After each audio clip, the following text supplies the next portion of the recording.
Hi, I'm your nostalgia chick, and when anybody talks about the 1997 film The Fifth Element, I know what the first thing that comes to my mind is. Yep, the back of Bruce Willis's shirt. There's just something about it that just ain't right. But Bruce's effeminate wife beater is just the beginning. So today, we're going to look at what happens when you let a French metrosexual make a sci-fi action movie, give him Jean-Paul Gaultier as his sidekick, and give them even the smallest of budgets. And also Bruce Willis. This film is the brainchild of director Luc Besson, who set out to make the weirdest, most incredibly conventional movie ever made. Now, when I say incredibly conventional, I don't mean in terms of content or visuals, but in terms of story and structure. For a movie made by a bunch of European visual artists, the story itself is remarkably Hollywood. The story and characters in this film are really surprisingly conventional, but it's the look and tone of the film where it kind of goes off into Luc Besson land. Let us start with the elusive beast known as tone. This movie goes for as many as it can possibly cram in there. Romantic, silly, actiony, the whole thing is very plastic looking, set in the cartoony and half-satirical future. The film starts, however, in the 20s in Egypt, where some archaeologists are doing some archaeological things, where we are introduced to this order of monks led by Creepy Beard here, tasked with keeping the secrets of the the stones that represent the four elements. To fame. Salute. Well, it's the first time you've ever offered me a drink and you're staring at me creepily. Hey, is that Luke Perry? Was this the only job you could get? Sent to Earth by these all-knowing robot beings who travel by inseminating ovipositor of space, exec, beehive. These guys left the stones on Earth because... Stones not safe on Earth. And now they've come back to get them because... In 300 years, when evil returns, so shall we. So the future bots take the MacGuffins out of the pyramid and up into the... Hold it right there! Douchey McNitpick? Where do you get off calling that a MacGuffin? Excuse me? The definition of MacGuffin, and I quote, is a purely meaningless device meant to get the plot going. If it is important to the development of the universe or the resolution of the film, then it cannot be considered a MacGuffin. Where are you getting your definition of MacGuffin from? From one Mr. Alfred Hitchcock, the most important person who ever lived. Well, I get mine from that bastion of credibility and dignity, Mr. George Lucas. George Lucas is a ruiner of childhood and does not know what he is talking about. He has the very same dignified and totally worthwhile degree that I have. And do you ever bathe? A MacGuffin cannot matter to the plot. If it does, then it is not a MacGuffin. Why don't you bathe and get a job? Your skin's starting to turn transparent. Yeah, well, go back to reviewing girly stuff. You still do that, right? Basement-dwelling man-child. Joke's on you. I'm still gonna masturbate to your picture tonight. Virgin. Whore! I think I can help with this. Oh, thank you, Lord MacGuffin. Audience expectations have changed since Hitchcock's days. The MacGuffin scene in North by Northwest, well, perhaps not cliché by that time period, might be considered lazy writing by today's audiences. An example of an extraordinarily lazy MacGuffin in recent memory might be the glasses in Transformers. Really flimsy excuse to get the normal average boy in on the whole robots from space plot. That said, while these stones do come into play, and they are necessary for the resolution at the end, their nature is and remains completely vague. But what is the main antagonist in this film? Because it's certainly not Gary Oldman. Evil. And how do these stones go about combating evil? Because. These whole 5 element stones really are the perfect MacGuffin. Nothing about the setup is explained other than the fact that they're important, and we need them to fight the evil at some point in the future. Wherever there is life, it brings death. Because it is evil. Absolute evil. The main character, though, is played by Bruce Willis, and he's an ex-army person, or cop or something, who now drives a cab and lives on the wrong side of the, teleportation tubes. Yeah, about that tone issue. There you go. Give it a gas!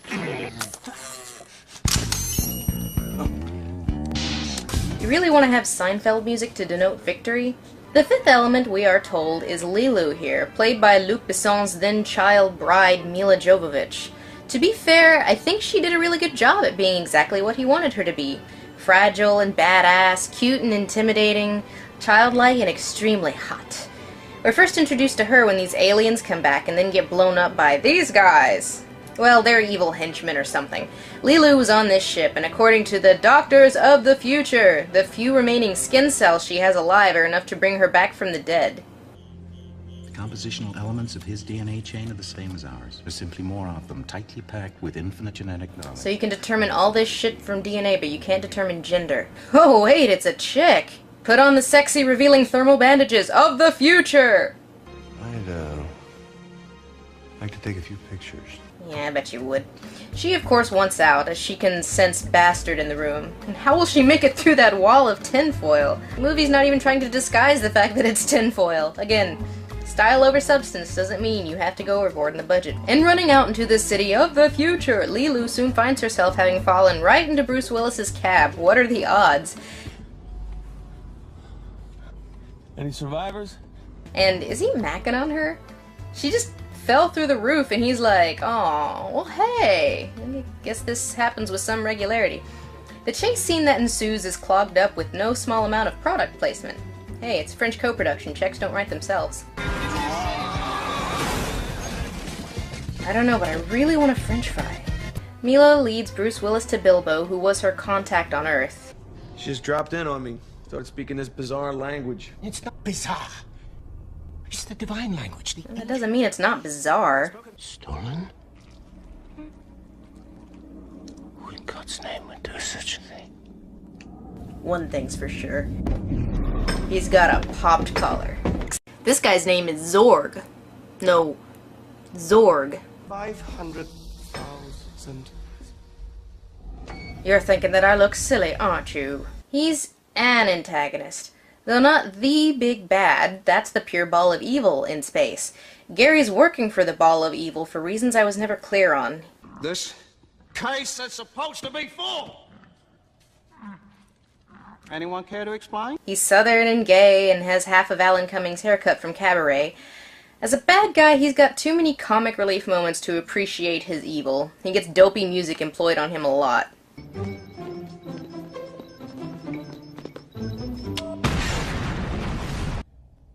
Cheers.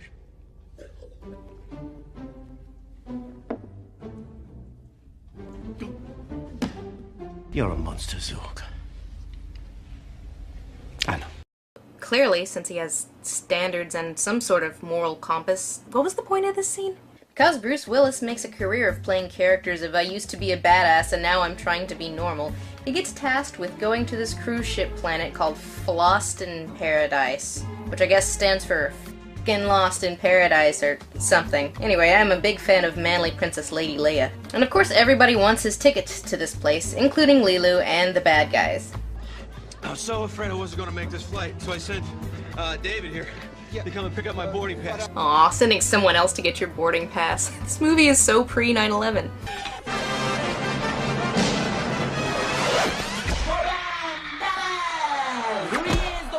What the hell is going on? And, oh, Jesus. The thing I find odd about this guy is A, it assumes in the future we have radio, and B, flamboyant characters with giant vagina penises on their heads. Uh-oh, looks like someone's got a case of the not gays. Well, maybe she has a penis, but we never see in this extraordinarily odd little taking off montage. What are you trying to say, Luc Besson? Death? Orgasm? Petite little death? Or was it just a cool, meaningless edit? Shortly, Bruce Willis is again following Chris Tucker, the effeminate peacock, around when we get the reason why this movie exists.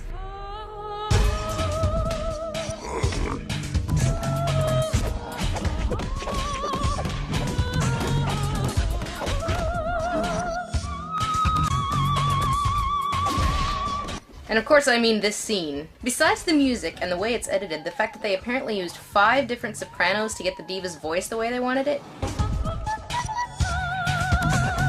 Turns out the MacGuffins are located in... The stones, where are they? In the her. Blue innards. How does that physiologically... Oh, whatever. But she's more fragile than she seems. Yeah, she is a she, after all. Oh, I forgot. Bruce Willis is in this movie, so, Bruce Willis, ladies and gentlemen. He was in Die Hard.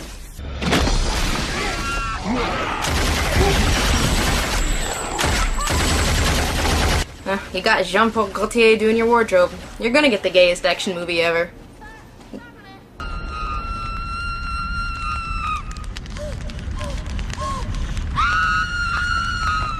What's this thing with all these numbers?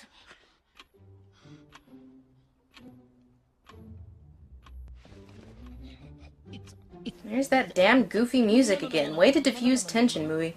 To make things sillier, Chris Tucker has not yet been mercy killed, and unfortunately never will be.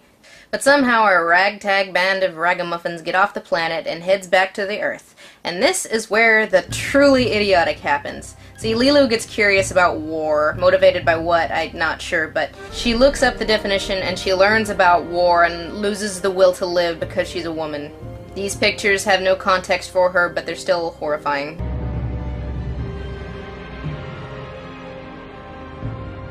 See, whenever that music swell came up on that A-bomb picture, she knew it was serious business. Even though this picture, it was probably a test. They usually photographed tests.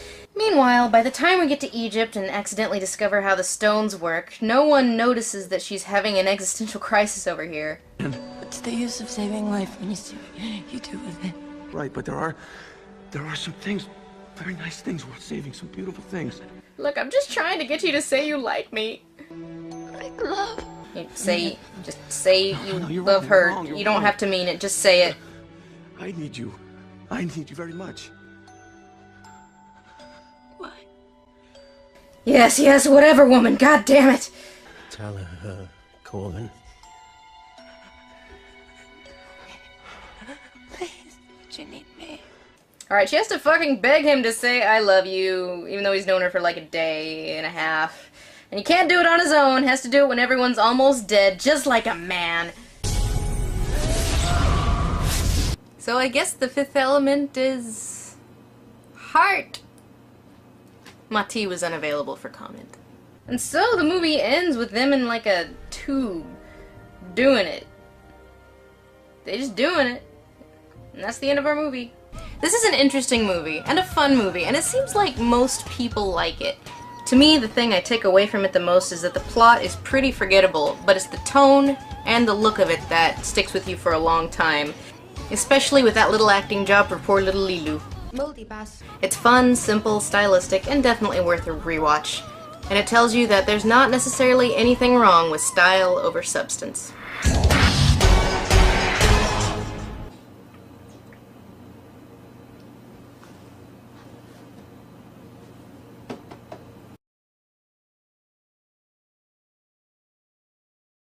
She's right, you know. Shut up, Ma!